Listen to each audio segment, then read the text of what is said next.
Hi there, this is Jennifer with Brome Fields, and today we're going to be working on a shawl.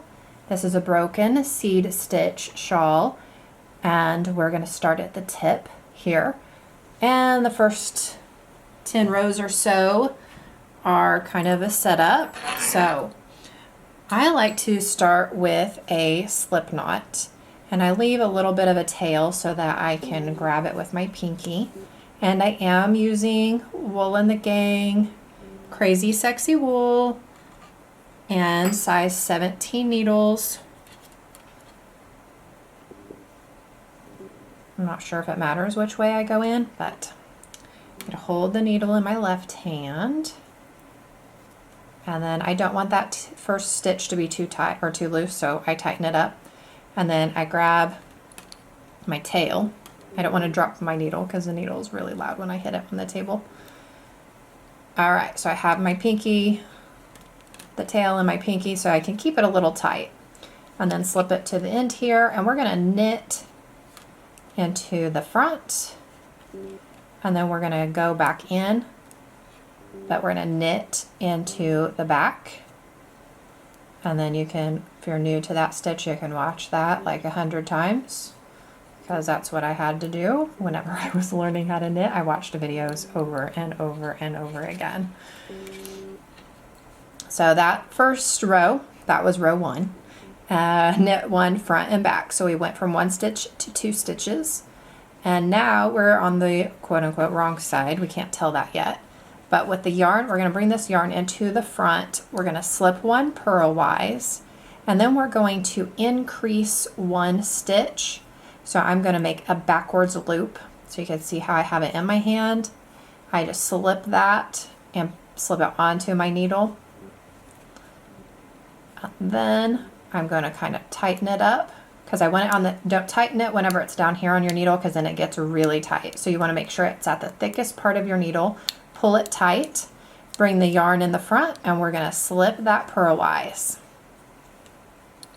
So we're ready for row 3. So we're going to knit 1 through the back loop. Our first stitch is always going to be knit 1 through the back loop. That's what gives us that super pretty elongated stitch on the edges. Then we're going to knit 1. And then with the yarn in the front, we're going to slip 1 purlwise. So we're going to be slipping that last stitch on every row, and we're going to knit 1 through the back loop for the first stitch of every row. So row 4, we're going to knit 1 through the back loop. We're going to purl 1.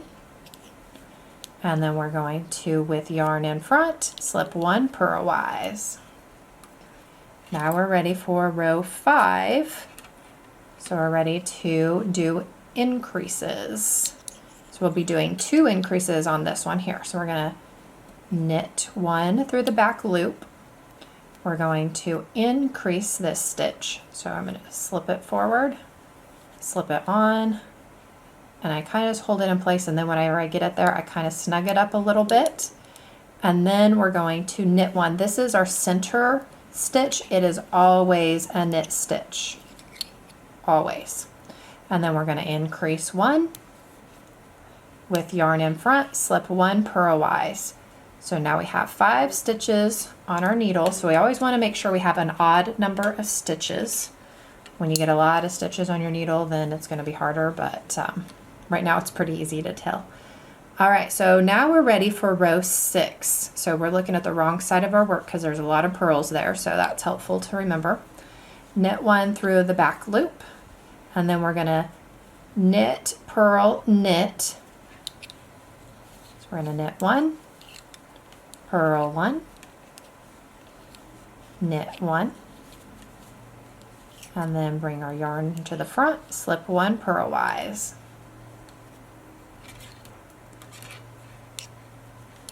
And yes, I keep playing with my tail to make sure that it stays even. Now we're ready for row 7, because we're on the right side of our work here, so we're going to knit 1 through the back loop. And we're going to increase 1. And this is going to be, from here on out, all of the knit rows will be like this. Knit 1 through the back loop, increase 1, knit, all the way across, increase 1, excuse me, and then with yarn in front, slip 1 purlwise. So that we're creating a broken rib stitch here. So we're ready for row 8, and we're going to knit 1 through the back loop and then purl 1, knit 1 until the last stitch. So we're going to purl 1, knit 1, purl 1. So this middle one should always be a purl stitch also, so that helps to know which. Make sure you're on the right track. With yarn in front, slip 1 purlwise. And now we are ready for row 9. So we're on the front side. So we're going to knit 1 through the back loop, increase 1, knit until the last stitch,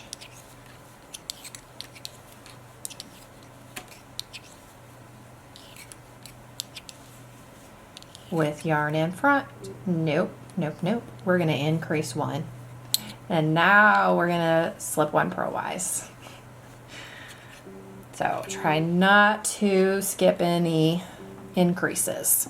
So now we're ready for row 10. So row 10 is where our repeat is going to start, and you will start to see the consistency throughout.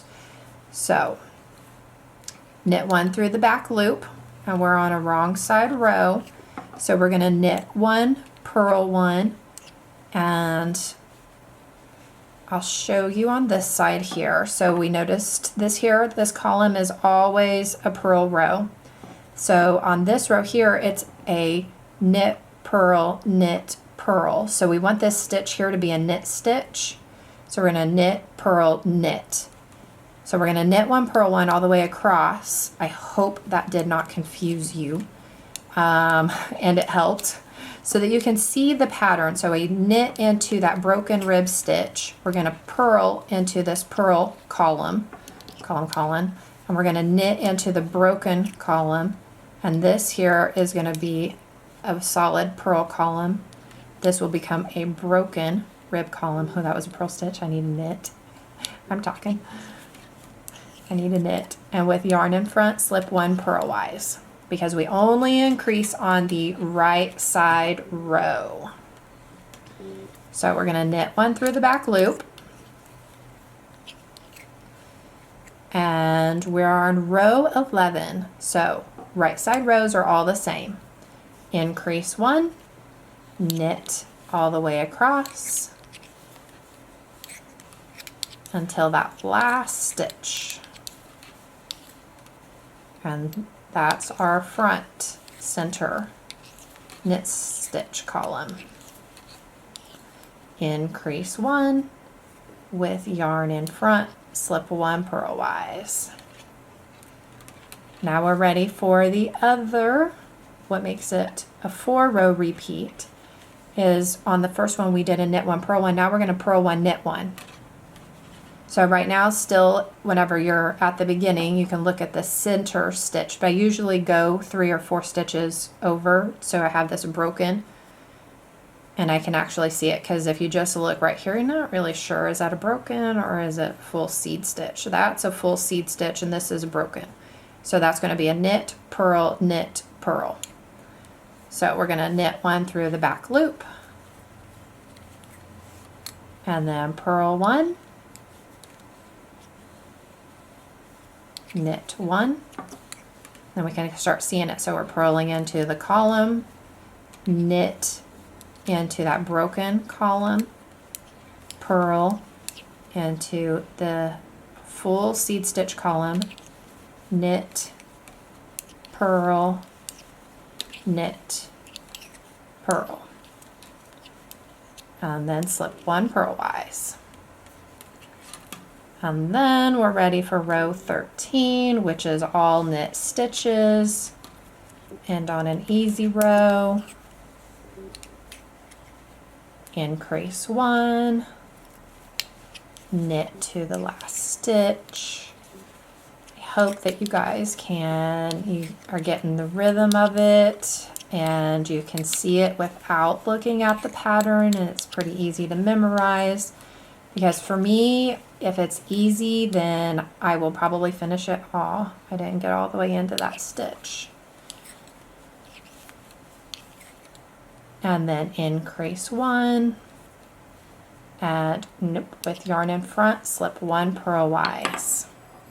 And yes, that looks wrong and it feels wrong until you flip it over and then you knit into it. But yes, so you are not alone if that feels wrong to you too, because it does, it feels wrong.